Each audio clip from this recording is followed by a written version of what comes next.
Our moderator will be Dr. Al Mijares, from the Western Region, Vice President of the College Board. He provides leadership with a focus on regional and state education initiatives for the College Board.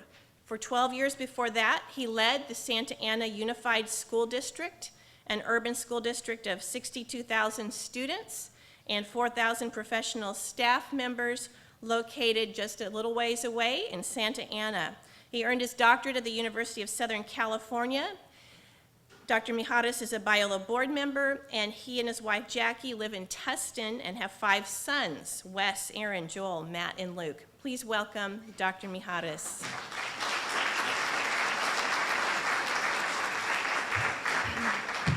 Dr. Mijares will serve as our moderator for the next segment. Our superintendent's panel will now include Dr. Ruth Perez, superintendent of the Norwalk La Mirada School District. She has been the superintendent for the last 2 years, and prior to her post at the Norwalk La Mirada Unified School District, she was the chief academic officer for Charlotte Mecklenburg Schools in North Carolina and an area superintendent for Orange County Public Schools in Orlando, Florida. She earned her doctorate in education from Nova Southeastern University in Fort Lauderdale, Florida. She partners with Biola University in teacher education. She and her husband, Al, who is here with us tonight, live in La Habra Heights, and together they have 3 children and 3 grandchildren in Canada and Florida. Please welcome Dr. Ruth Perez.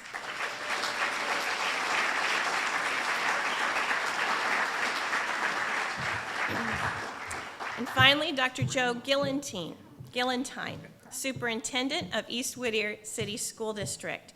Dr. Gillentine has been the superintendent of East Whittier for the last 5 years, and prior to that post, he was superintendent at the Lowell Joint School District and the executive director of the North Orange County Special Education Local Plan Area and assistant superintendent of the educational services for the Bonita Unified School District. He too earned his doctorate in educational leadership from Nova Southeastern University in Fort Lauderdale, Florida. Dr. Gillentine partners with Biola University in teacher education and in supporting outstanding teacher preparation programs that the university provides. Dr. Gillentine has been married for 42 years to his best friend, Barbara, who is here with us tonight, and they have 3 married children and 11 grandchildren. Please welcome Dr. Joe Gillentine.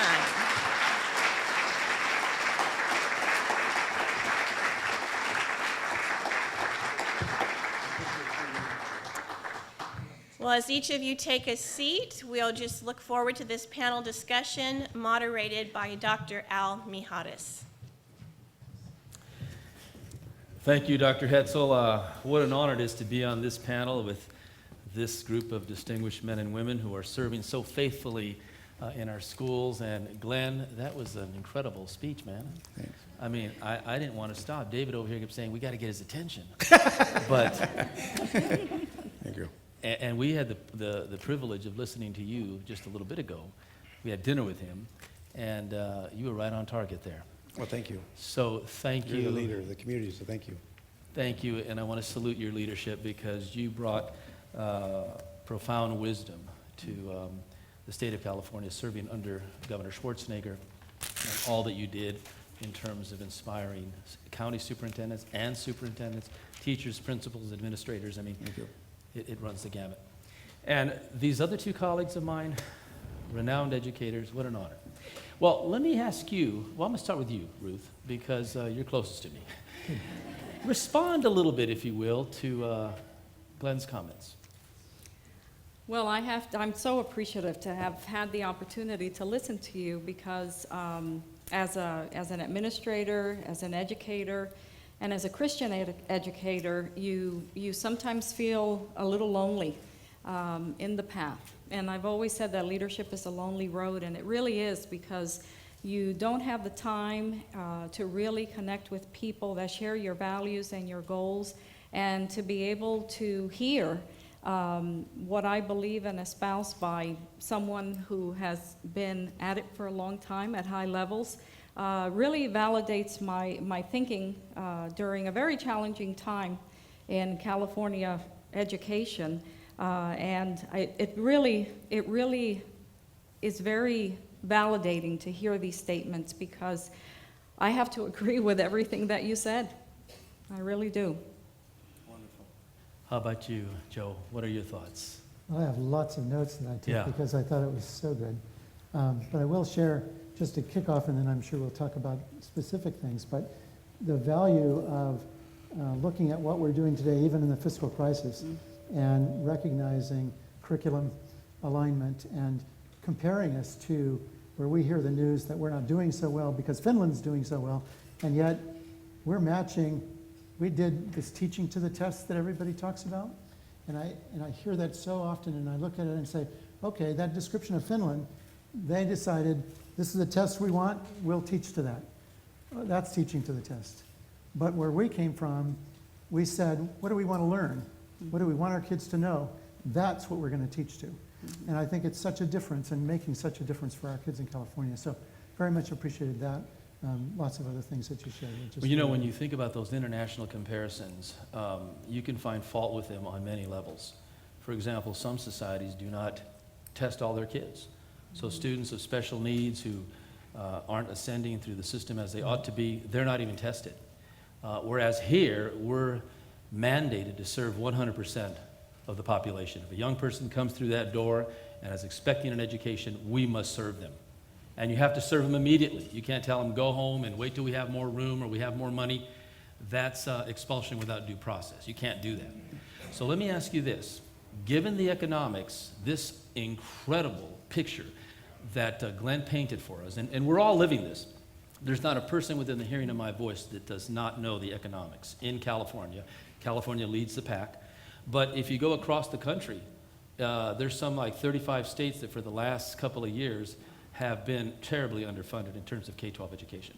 So think about this for just a moment. The economics as we know them today, a $12 billion hole. Public schools since 2008 have been hit so hard, approximately 20% of your base revenue limit has eroded. So juxtapose that to the conditions we find in the classroom, where you have 50% of the students in this state come to us at the free and reduced price lunch. That means they're at the poverty level. 24% of them don't speak English. They're English learners. Many of their parents have no high school diploma. The transiency rate is incredible, bouncing from one place to the next. How do you handle that? How do you serve that student? How do you create the momentum, the energy, the inspiration, and the know-how to do the job? Ruth. I really have to say that I'm so proud of our public school educators, because in spite of the picture that you just painted, which is a very accurate picture, student achievement continues to go up, to increase. And we do serve a very challenging population in Norwalk, La Mirada.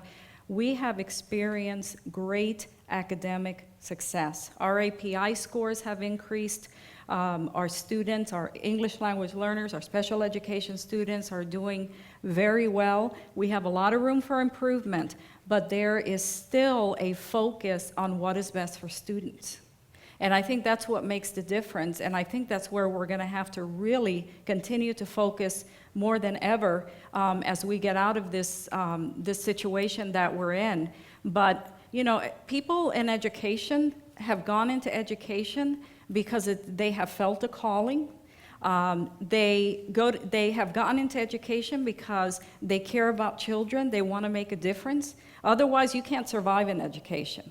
That's what really keeps you in education, the heart that you have for the children that you serve. And that is what I believe has carried us through all of the ups and downs that public education has faced.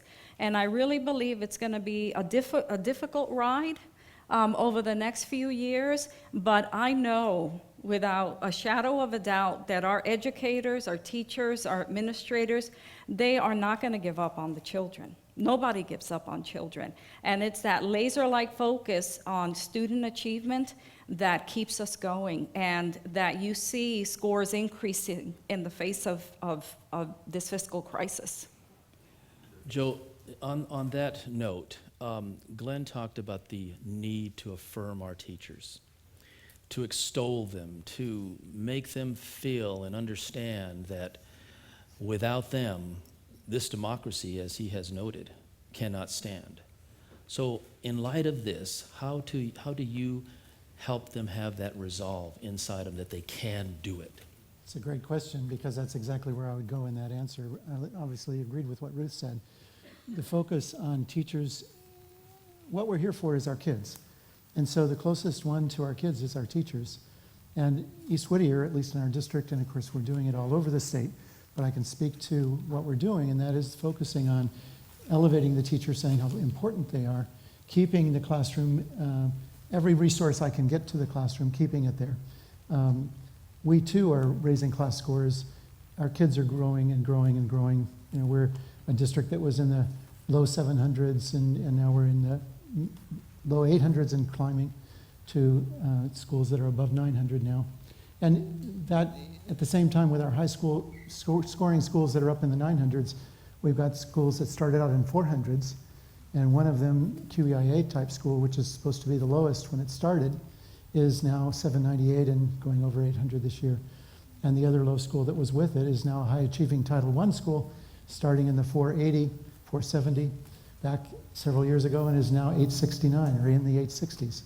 So tremendous gains, and it's because of that focus on our teachers and helping them to help the kids.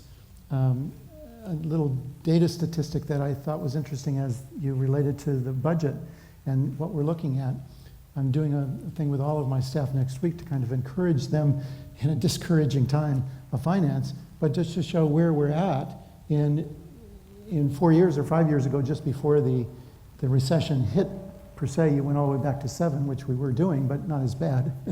So I just took it 5 years ago, and we were spending 82% of our budget on salaries and benefits on people. And you had a little bit more on curriculum and some things to play with. This next year, even with having to cut some staff, we're spending over 89% of our budget on salary and benefits. There's nothing left, you know. So it's a tight and difficult time, and yet the focus has to be in our classroom and getting our teachers to know that we care and we're helping them as much as we can. We also changed our summer program completely, where we had summer school. Funding went for summer school, so what we did is say, okay, let's make summer school a staff development time. Federal government had given us some money on ARA, the money to, a big part of that was for Title I and staff development. So we made our summer school staff development. So it's all about helping our teachers learn more, do better, help their kids more, and feel better about what they're doing. Okay, I'm going to ask a question. Any one of you can jump in on this one. But the quality of life that we know today, many people say, is at stake. That we no longer have the labor pool to meet the demands of this country. We have students, we can spend a whole hour just talking about dropouts, right? But we have students who are not going through the pipeline. They're not making the grade. They may gain access to a university, but are they really college ready? Can they graduate from a university? Because if we really want to put this under the microscope, we ought to be looking at graduation rates. That is, those that go in and how many get out with a degree. Unlike Biola, it's not a pretty picture. So let me ask you this. When you look at the students who are coming through the system now in California, if over 50% of the students in our classrooms have a Spanish surname, you have another 7 or 8% that are African American. Maybe another 10% that are Asian, and a strong part of that 10% are Indo-Chinese. I'm talking about Laotians, Cambodians, Hmong, Vietnamese, who don't historically do well in the public schools. Many do. I mean, there's always, we're talking averages here. But how are we going to change that? How are we going to change that? And because indeed, we are concerned with the future of this country. I mean, we love getting up in the morning. We go to the mall. We, enjoy the amenities we have. We can drive freely on our streets, and thank God we're relatively sustained. But when I look at how many jobs are being outsourced for more reasons than money, because there's not a labor pool, it does worry me. What do you think? Well, I'll speak up. For one thing, this economy like this is going to change some things. So we're going to see some jobs come back to this country because people know that you can't just keep outsourcing to a country you're going to die from the inside out. I'll take just a little bit of difference view of when you talked about the ethnic groups, because Hispanics as a group are doing well. It masks that some English learners are struggling to learn English, but many are doing fine. So poverty is a bigger indicator than any ethnic group. And behind that, secondly, is the ability with English. So the first thing to do is to really help students learn English. The second part is even more important, that is to be literate. And sometimes we kind of mush those two together, like language and literacy are all the same. So you asked earlier about how to ramp up the system. I don't know if this is a good example, but I'll try it out, and you can tell me later if it's not. But after our daughter graduated from civil engineering, there were a lot of earthquake retrofitting regulations put in, because we're a big... So they had to learn quite a bit of new stuff in order to be a current engineer. Well, that's the way I see it with teachers. We need to make sure they're fully prepared to teach English and help English learners, and to teach the reading process. Many teachers don't really understand the full reading process. In order to move those students along, we need to look at every student individually. You talked about a society point of view, if you've got 60% or 62%, I think the latest study, of jobs in the future will require some level of college, that also means 40% probably won't. So while we want to educate every child at the highest level possible, it doesn't mean every kid's going to go to college. And we haven't done the best job that we can do of tying specific skills in our community to education. Those are kind of divergent right now. If you leave school, drop out early, you can still become an apprentice plumber. It doesn't require a high school education. But that education, should be better linked, because you'll be better off if you're better educated, no matter what profession you go into. And no doubt in the future we'll require more college. But to your point, why kids we're not always preparing kids for college. Look at the dropout rate at CSU. That's the top 1/3. So we can do a lot better. Part of that is the lack of alignment of our systems, right? We have some things that we expect kids to know by the time they graduate, but CSU has different entrance requirements. So sometimes there's a distance there. I have a lot of thoughts on that, obviously, but and by the way, we should give a hand, for these are two excellent superintendents doing the hard work with their staffs every day. Can you just help me recognize them?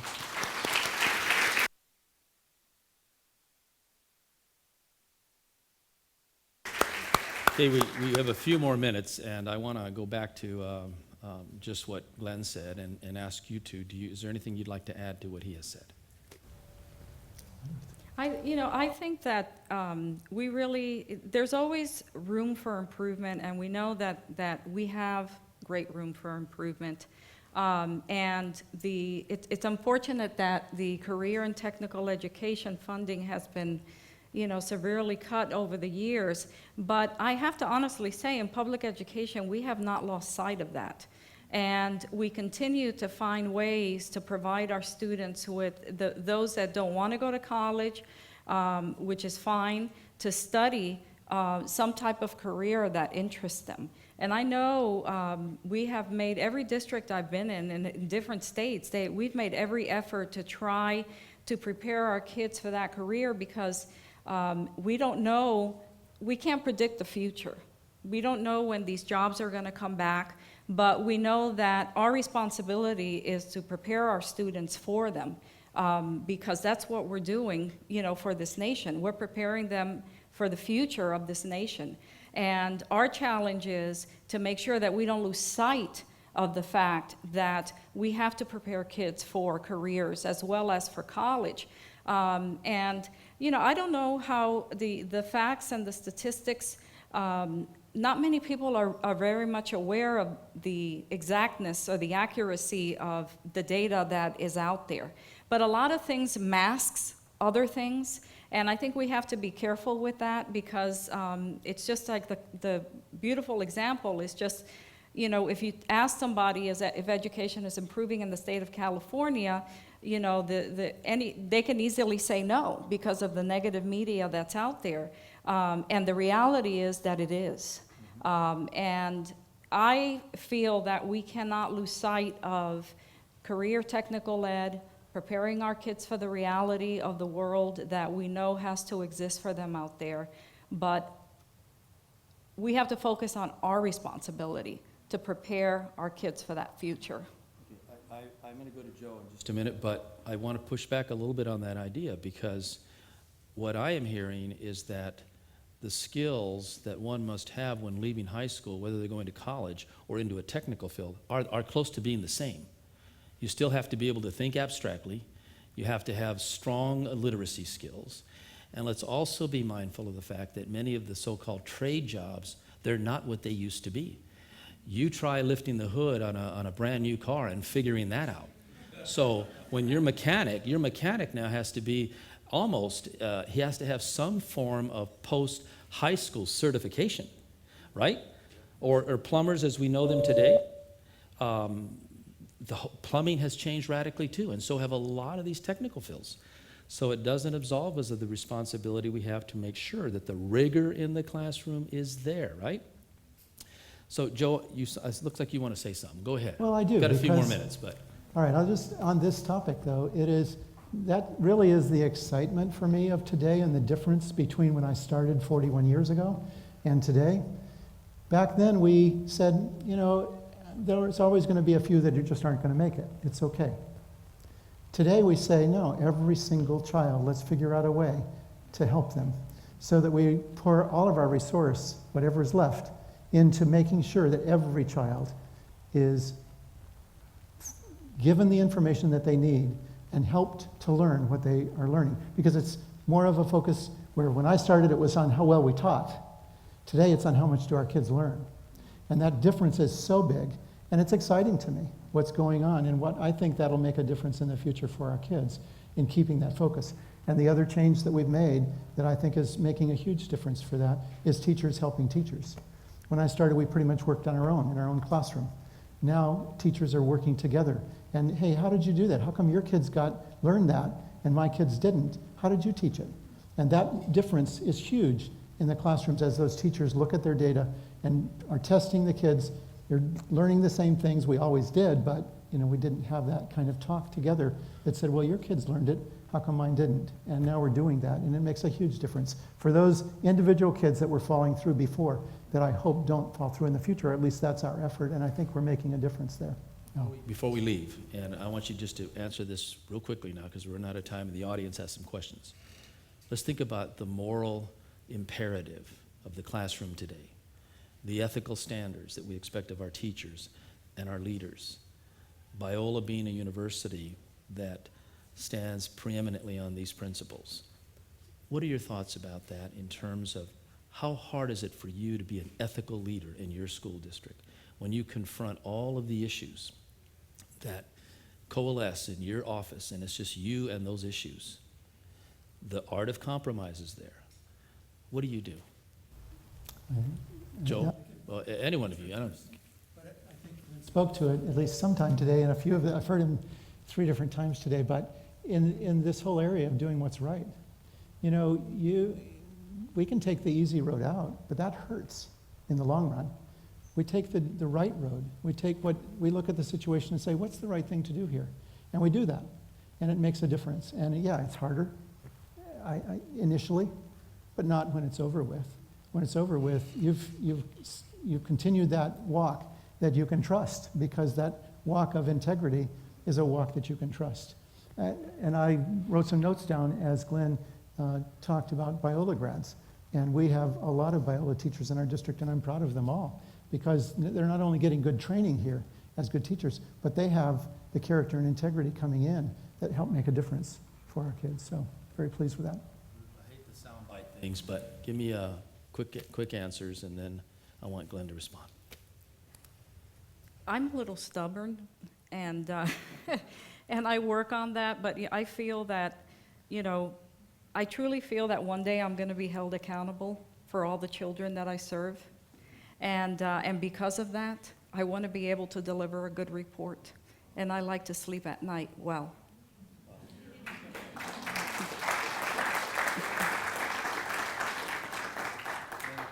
Comments on your side? We've always been a diverse state. When we first voted on our state constitution, it was written in Spanish and English. That's the history of California. So we've always kind of set the model around the world of diversity and how to get along and get together. Now, has it always worked well? No. And have we achieved that goal? No. But I think sometimes we're too hard on ourselves. The dropout rate is not what it should be. I mean, it's too high. So we know that. It's not getting worse. It's getting slightly better, but it's too much. But we're not there to convince people to believe what we believe. We all have our own values and faith, but we're there to love them and care for them and help their families with their kids. That's the calling of a public educator. And I would just like to say to students out there, it's a tremendous calling.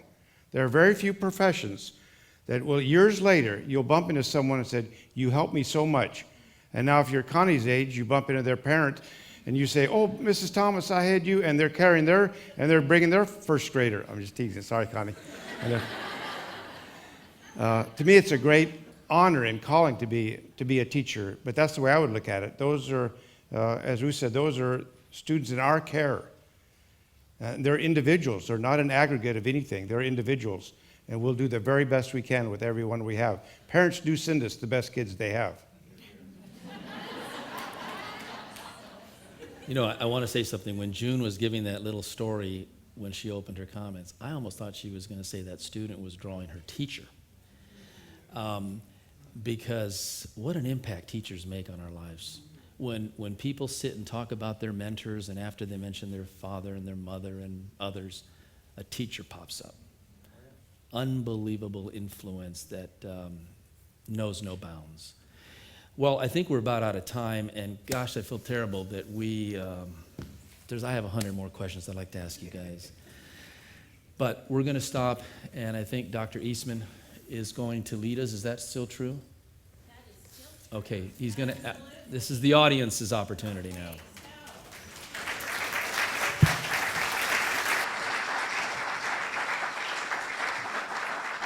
This has been a very stimulating discussion, and I could sit here all night and listen and participate. And so many of you have passed in some questions. Dr. Eastman, if you just make your way up to the platform. Dr. Eastman is Biola University's Director of Teacher Education, has experience in teaching and administration in public and private high schools. He worked at Concordia, Vanguard, and now at Biola University.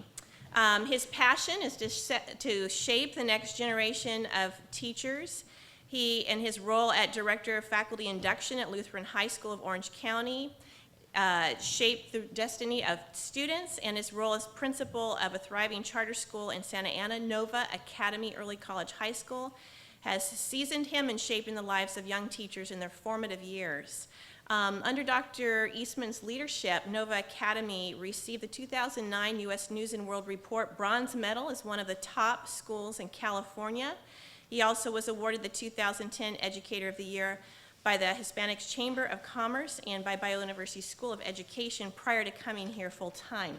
Dr. Eastman, if you would lead us in audience questions. Well, thank you very much to our panelists and audience. Thanks so much for coming out for this really important event. I sure am grateful that you're all here. I'll begin by saying to the panelists, please do not shoot the messenger. I am merely reflecting the audience questions. I will then say to the audience, dear friends, thanks so much for spending a moment to articulate your thoughts, your convictions, your beliefs, at which time I went through the questions and tried to have I would say, a well-balanced topics. It wasn't so much about, you asked a number about NCLB, you asked a number about unions, you asked a number about a number of things, and I will try to get to your question. So if I don't read your question, it's not because I'm going with the softball, what's your favorite color kind of, but I am trying to spray to all fields, so thanks for your kindness in advance. Okay, so let's go. All of you don't have to necessarily answer. If one of you says, you know, that is in my wheelhouse, I'll take it. Or if you say nay, nay, I say, give it to her. That's I do that at home about lots of things. But so let me begin with a question for Dr. Perez. Dr. Perez, what is the best way a community member can support a local principal? Excellent question, and there are so many ways that a community member can support a principal. I know what means a lot to principals is to have, involvement in the schools in so many ways that is clearly needed, especially in light of the lack of staff that we are currently, experiencing. And just having a community member not only speak favorably about the school at all times, but to be able to say, can I help in the classroom? I know that given an opportunity to work in the office or work in the classroom, that principal will say, can you help out in the classroom and volunteer in the classroom? And I think that today we're depending a lot on that, and it's a wonderful thing. It's an opportunity, in light of the crisis, that we have a lot of volunteers that help us out. Dr. Gillentine, can you also speak to that? What's a best way or a strong way to support local principals? Get to know them, get to know the school and what's going on, and then the things that Ruth shared. I think the whole area of we're here with your kids. We want to do what's best for your kids. You want us to do what's best for your kids, so let's work together. Volunteering in the classrooms are a big thing. Supporting the school, when you hear something out there that is a question, you can help a principal a lot by bringing it to the principal instead of having rumor or other things go on. Bring that to the principal, let them know what's going on. Keeping people aware, information it makes a huge difference. Thank you very much. Panel, as you feel led, so this will be a fielder's choice. That's in honor of our baseball fans. Baseball season started if you're not paying attention. Panel, I believe we should work hard to strengthen teachers. However, removing bad teachers practically takes an act of Congress. Rather than attrition, what can be done to promote excellent teachers and possibly remove poor ones from the classroom? Okay, so, yeah, nothing like taking on the controversial one, but Dr. Thomas? on the positive side, there's nothing wrong with paying additional pay, in my opinion, for those teachers that are serving areas that are hard to staff. Many years ago, we used to actually send out recruits to the East Coast to try and hire math and science teachers into California because we had a shortage. Many of them were going to the aerospace industries and so forth. And some high school districts, I think a Sequoia Union High School District in San Jose in particular, would at that time pay $10,000 bonus to sign up a math or science teacher to come to their high school. Some high schools have experimented with paying additional and ongoing bonus. We're kind of caught up into one-size-fits-all salary schedule. To me, that doesn't work. And I'm sorry, I'll probably step on some people's toes, but some skills in some areas are needed a lot more than others.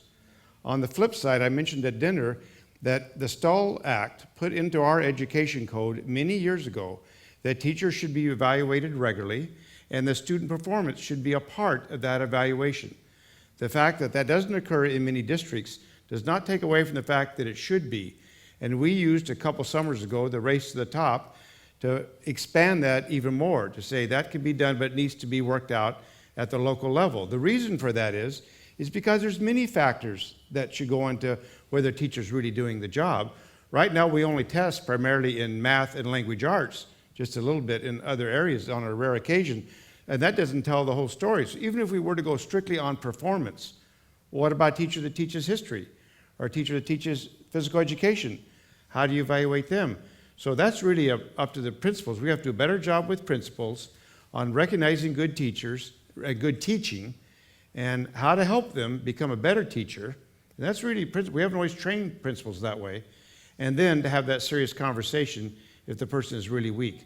If you just use the old-fashioned way, it's tied up, it's difficult, particularly in California. But it can be done, and just because it's hard to do doesn't mean it shouldn't be done. You have to gather a lot of documentation. Every teacher's due process, so it should be done. Yeah, I did it. It was very difficult. It took, I don't know, a year and a half of great anxiety. But the rest of the staff appreciated it after it was done, because I didn't realize how much everyone else was trying to carry that weak person. It was a drain on everybody. So it's important to do that. It's another one of those right things to do that are hard, but you do them. And we're doing them in our district. But the thing that I think is helping us more than anything else today, and it goes back to the beginning of that question, which is training teachers, is that as teachers are trained more and they're working together in teams, the one that is not able to do it begins to see that themselves, and they either rise or they decide it's not the right field for them. So that's making a difference too. Just a quick comment to add to Joe. You, under law, must follow the teacher contract. You must follow the Stoll Act, as Glenn talked about, and that has even been more focused, more sharpened in terms of teacher evaluation process. But I have also found what you said, and that is that other teachers have a way of putting tremendous pressure on those teachers to rise to that level.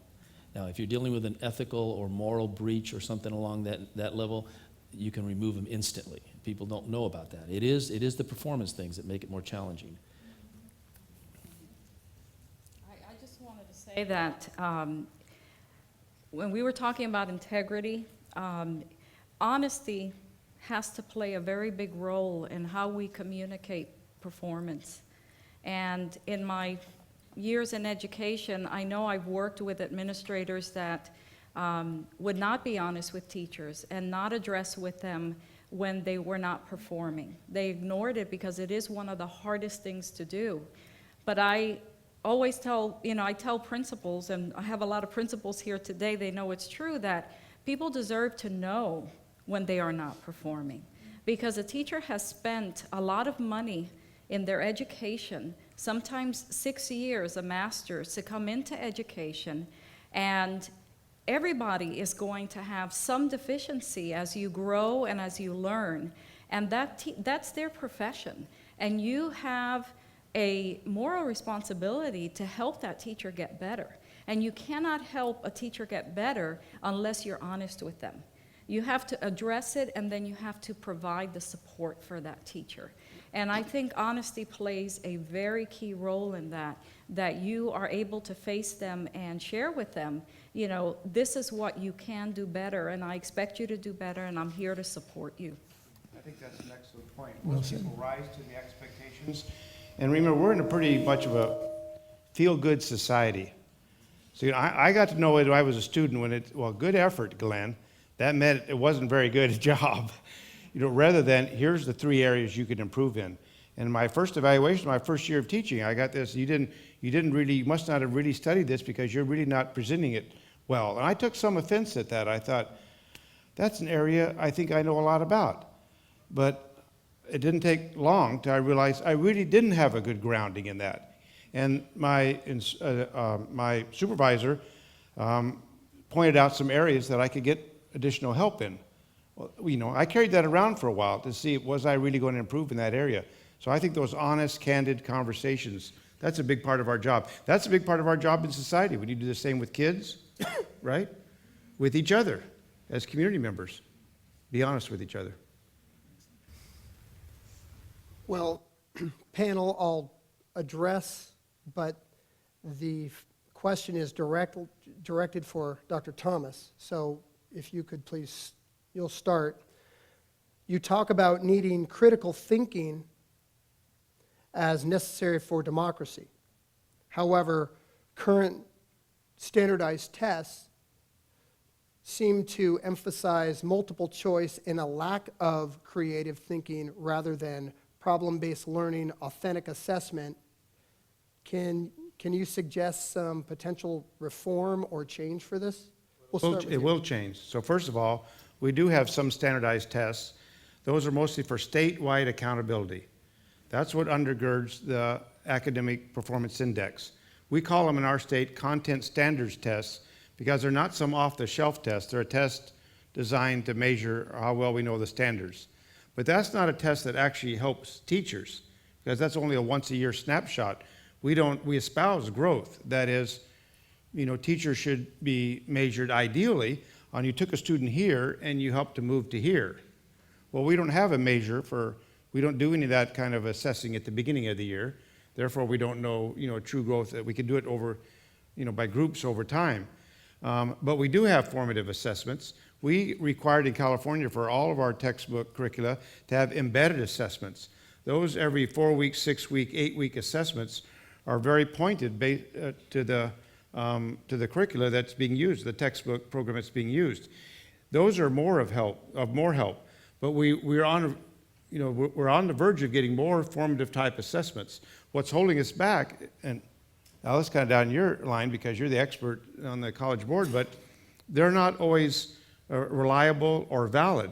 That is valid, you need to know that they're measuring what they're supposed to measure, and reliable, that over time, the different kids that take, they're giving them the accurate score. And it's very easy to have a more open-ended performance test and have different people judge it differently, and that's not going to be helpful over time. It's good for a snapshot for that student. So that science is there, but we haven't applied it yet in a meaningful way, but we're going to get there. Yes, we don't mean to have an education system organized around standardized tests. In fact, one of the criticisms that I really didn't like was that the narrowing of the curriculum is partly because of our testing.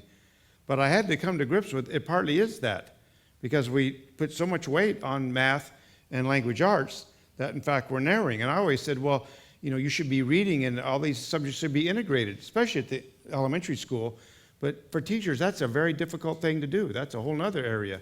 And we don't have tests, that are broad like that. So, we're still in a growth mode. I don't know, what did you do at Charlotte-Mecklenburg? You had a lot of assessment data there. Oh, boy, did we. She's Do they? academic officer in another very large district in this country. Yes, I would say, oh boy, do they, because they are still developing a lot of testing. I just read in the papers this week that they spent $1.9 million in developing common assessments. And they are trying to get to that point where they can have assessments that truly reflect the learning of students. And these are common assessments that, can be more tailor-made to what's really being taught in the classroom. And it takes, for a system as large as Charlotte-Mecklenburg, I mean, you have to spend a lot of money to do something like that, but it's because they recognize the need to be able to have a measure of student performance that reflects what's really being taught. And we know as educators that, we have to teach critical thinking skills to our students. It's not that we're ignoring that. It is a challenging thing to do. It takes a lot of teacher preparation time to do it, but it's not like we are not doing it. And, so we have standardized testing. That's a one-time thing. But we have kids in the classroom every day. And we have common assessments. We have the opportunity to continuously assess our students. And that can happen every day in many, many different forms. And it should happen, and I think it is happening. And that's what's important. I would not focus on one standardized test as much as I would focus on what's happening in the classroom every day. We just highlight some assessments even in the visual performing arts, because there are some things that can be assessed. It's not just student effort. It's are you learning some basic concepts about graphic art or about theater? And those could be assessed and fed back to the teacher and the student. So I don't want to say that I don't want to imply that all standardized testing is bad, because if it's measuring what you intend on having the students learn, then there's nothing wrong with that. It's just that we can't be driven. That's not what should drive the curriculum. Just a quick point on this. Creative thinking or abstract thinking, higher order thinking, is not mutually exclusive from assessment or from testing. They should complement one another. The testing, summative testing, objectifies the learning, and it really provides a picture. But let's be real, it's a metric, and it applies at that point in time. The real work comes in the daily grind of the instructional process. That's the real work.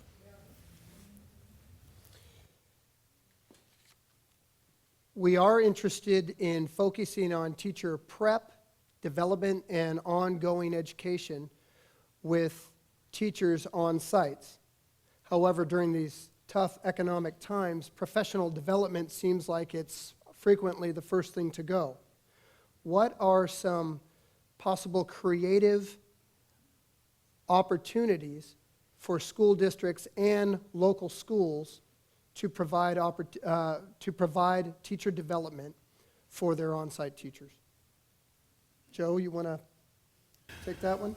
Well, I'll just, that's true. We've held on to 3 professional development days that our staff continues to work during the year, and those 3 days are devoted entirely to professional development. And the schools, and that isn't a central office, you must do this. It's the schools looking at their needs and developing what they do for 2 of them. One of them is a central curriculum and instruction focus on where we're going this year.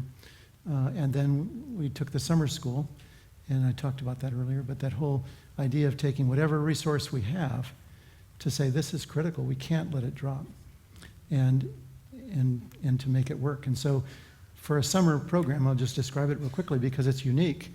And that is that our kids go to, traditionally kids went to school 4 hours, teachers taught 4 hours. Our summer school is now for this will be our 3rd year. Summer school is 3 hours for the kids, 5 hours for the teacher. Teachers are teaching together, and then they spend an hour as the kids leave, an hour in prep, and then an hour in working together on how they did, how they taught that lesson, working on how to improve it next time, working on the skills of what is to be taught. So it is a focus that then they take back to the fall, and those teachers that taught summer school take it back and train their staffs and their schools. Okay, so it sounds like they're utilizing a coaching model, which is, that's excellent. That's quite exceptional. Excited about the topic of professional development. One of the greatest things I think that has come out of the fact that there was a time where we could send teachers to conferences, and we could spend so much money sending teachers to over the summer, during the year, and administrators to participate in great conferences. But the economy has taught us to be very creative, and what we are doing is developing teacher leaders. And teachers are being trained in a train-the-trainer model, and they're going back and they are providing training to their colleagues. And we have teachers who are writing curriculum, and we're paying our own teachers to do things like that. And I think that's better than sending anyone to a conference, because you're empowering your people, and who knows your kids in your district better than your own teachers. But I also have to say, I marvel at the creativity of our administrators, because this year, I've had administrators that have actually taken a whole grade level of students on a regular basis, like twice a week, into the cafeteria and taught them a character counts curriculum in order to give their teachers time to come together and train and prep together.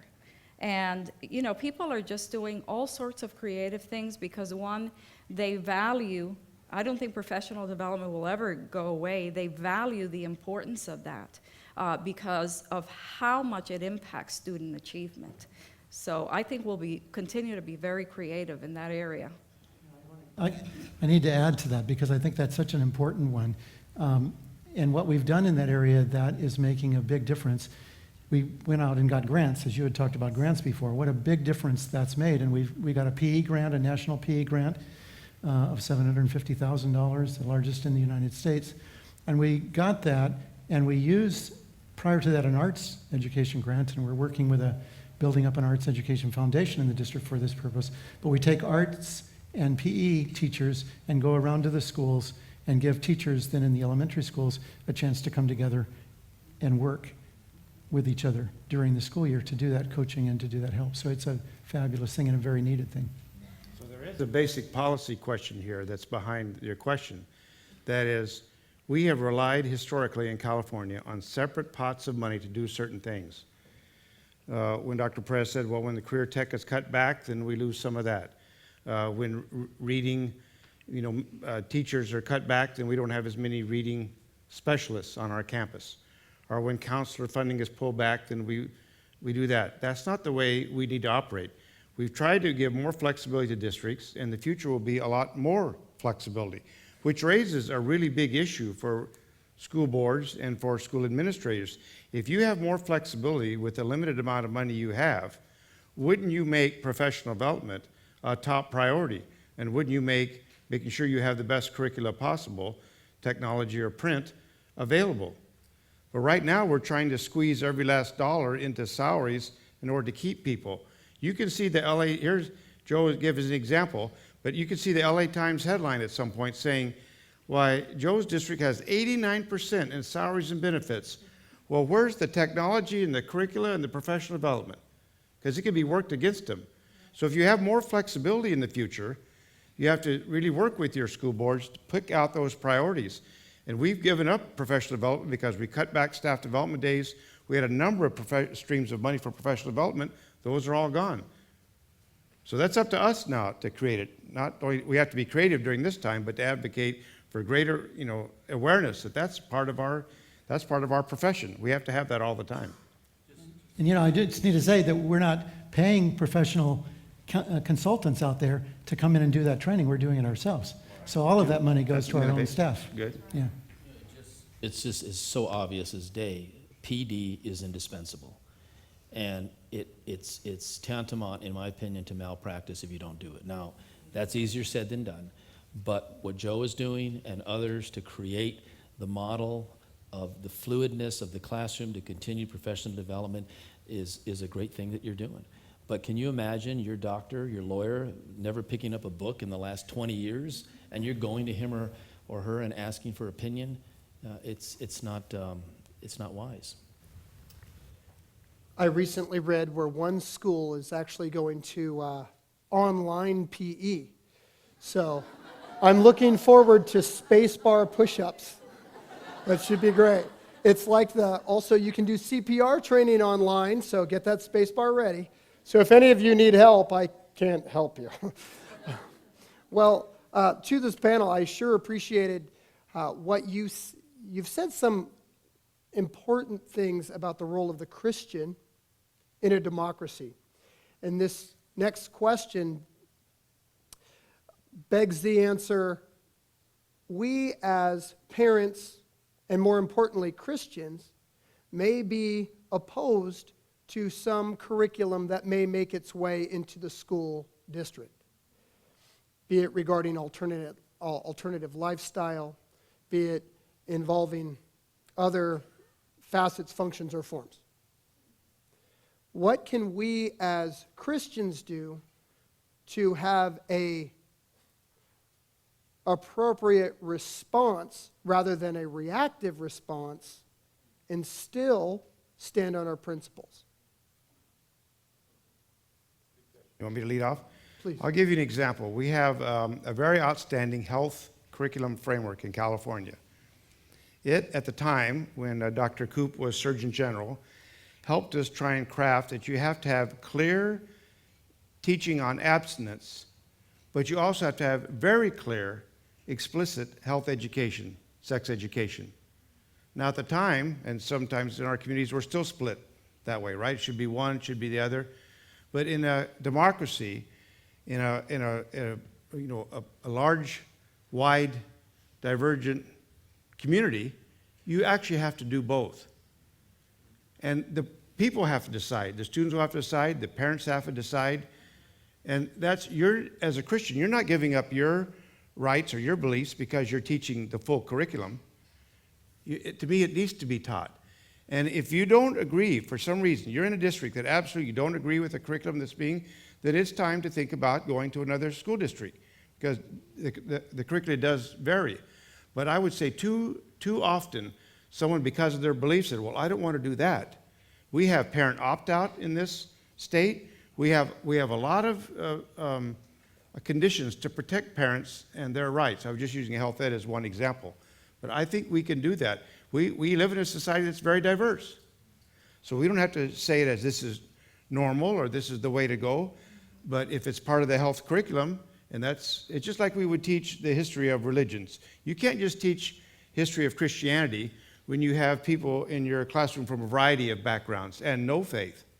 You'd want to do an honest job across all faiths and no faith. That's just being a good professional. That's not, to me, that's not giving up your personal values. That's not giving up your personal values. You're going to be the very finest teacher you could be. You're going to be a person of integrity, a person of faith. People are going to know that, but you're going to be an excellent teacher. That's the way I would envision it. Good. Well, I think you just provided a wonderful answer, and I don't know that I can add, but to say this, that God is in control. And we know time and again that he has used people of all faiths to do miraculous things. So if you see this as a breach of your own moral fabric or your spiritual views, I think you have to understand that we have a responsibility to follow the laws of this land as an educator. And I think that we sometimes make more of a particular issue than we have to make. And there's so much more that we ought to be doing in terms of showing love and compassion and mercy to people and nurturing the students who are in our care and working with their parents. I think that needs to take center stage. There are going to be these things that may cause some controversy, may even cause consternation within us. I think we need to go to God in prayer and put those things there before the Lord and see what he does. But I do believe it is important that we do not equivocate on the importance of showing love and compassion to everybody that we see. I guess I would also say, if I might, it is a little bit sad in our society that we say that we'll tolerate, all faiths and beliefs and those of no faith, and yet we have some that reacted very strongly. We had in Rockland School District a number of years ago, on the front of one of the schools, was God Bless America. I think it was at the time of 9/11. I can't remember right now. And, a parent took great exception to that because it had the word God. Well, that's an expression. I mean, the president says, God bless you, and God bless America at the end of every speech. It's an expression. Yes, as people of faith, we take particular interest in it, but it's an idiom of our society. So in some ways, we're too sensitive to this. I mean, not just us. I mean, our society in general. We should elevate any expression of faith and no faith and recognize it and allow it. So I don't want to be picked on as a Christian, and no one wants to be picked on because there's something else, right? That's part of being a good teacher, is helping people understand the diversity. And I think that's part of being a good Christian. If we really believe that Christ works through us to love everyone as Christ loved them, to Al's point, then we can't be there judging everything they're doing. That will interfere with our love. We're there to love them and care for them and help them be the best person they can be. Yeah, the only thing I would add, I think, is we all have a responsibility too to help work with legislators and work with our legislation. I mean, the reality is that in the public schools, we're going to do the best we can do. You said it better than I could, so I'll leave that. And just say, if there's specific laws that we're concerned about, then we need to talk to our legislators and we need to work with them and work to get legislation that is what we feel is accurate or more appropriate for public education and what we're teaching. Some people feel that this whole society is spiraling out of control, and I can understand that opinion, but it's not out of God's control. And I think that we have that responsibility to be the salt and the light, and to show love toward whoever comes across our path. Who's to tell what might happen in that moment of compassion, how that may be life-changing? So I may have told this story, but I'd like to tell it one more time. That, Connie and I are trying to learn golf and play golf, and we, once in a while we like to take a mulligan when you tee off.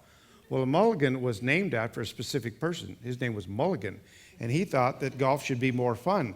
So he promoted the idea that you would take a mulligan, you have a do-over. And now it's adopted as part of golf culture around the world. You get agreement among your players who you're playing with, whether you take a mulligan or not on the first tee or whatever. As Christians, we have a do-over. We have a constant do-over. First, we have the big do-over because Christ forgave us of our sins. That's a pretty big starting over point. That's pretty major. And then, as Christians, we're all making mistakes. We constantly make mistakes. But God will forgive us. That's what scriptures teach. When we call upon him, he will forgive us. How many times? Many, many times, unending times. So if God does that for us, shouldn't we do that for others?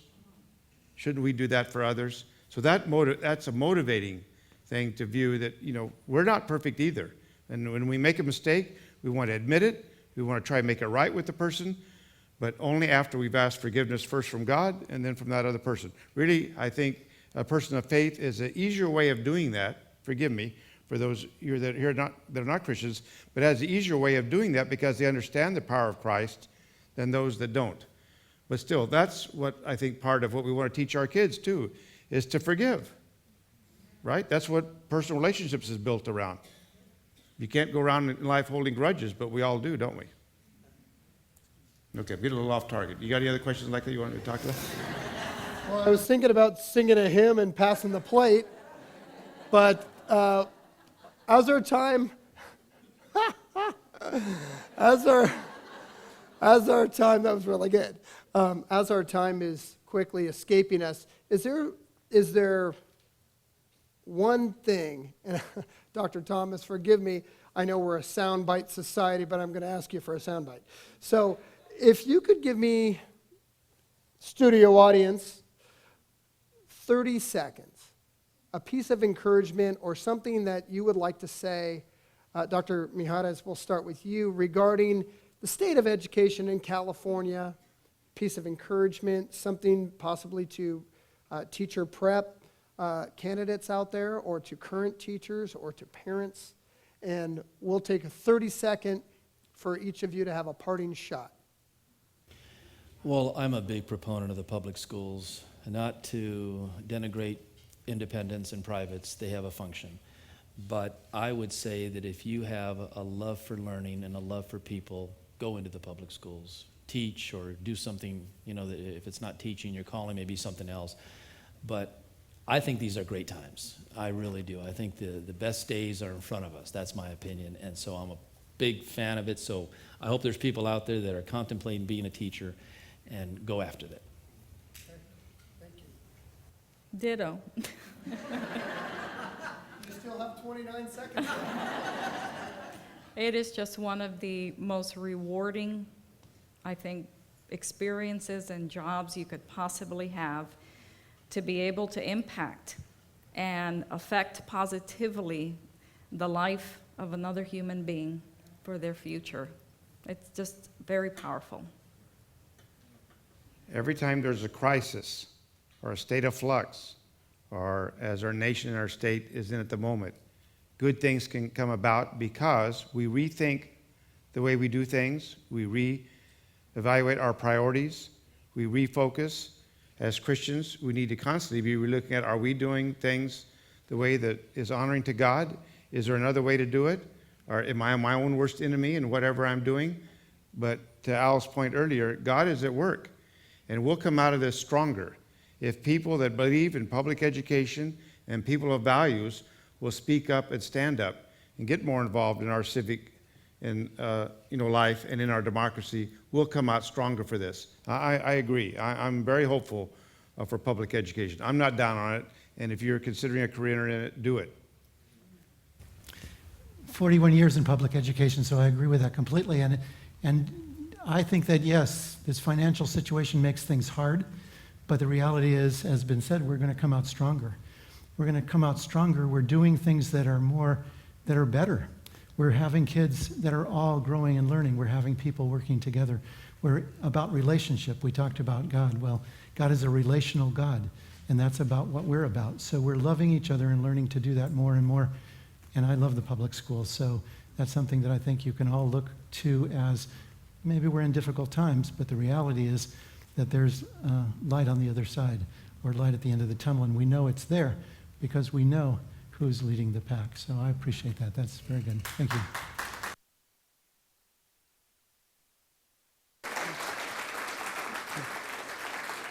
Well, I am incredibly grateful for your forthright answers, your honesty.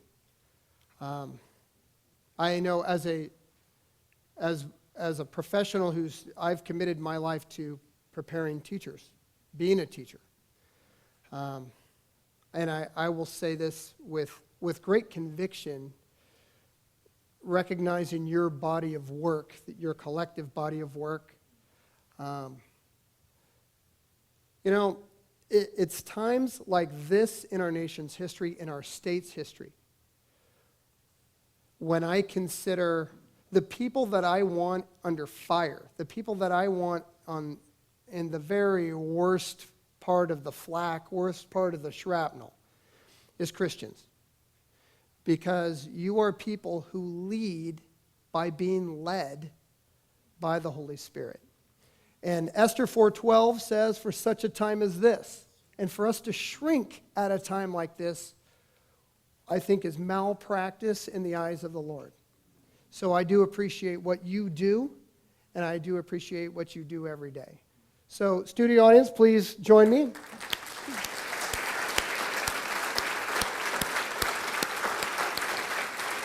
Dr. June Hetzel. Biola University offers a variety of biblically centered degree programs, ranging from business to ministry to the arts and sciences. Visit biola.edu to find out how Biola could make a difference in your life.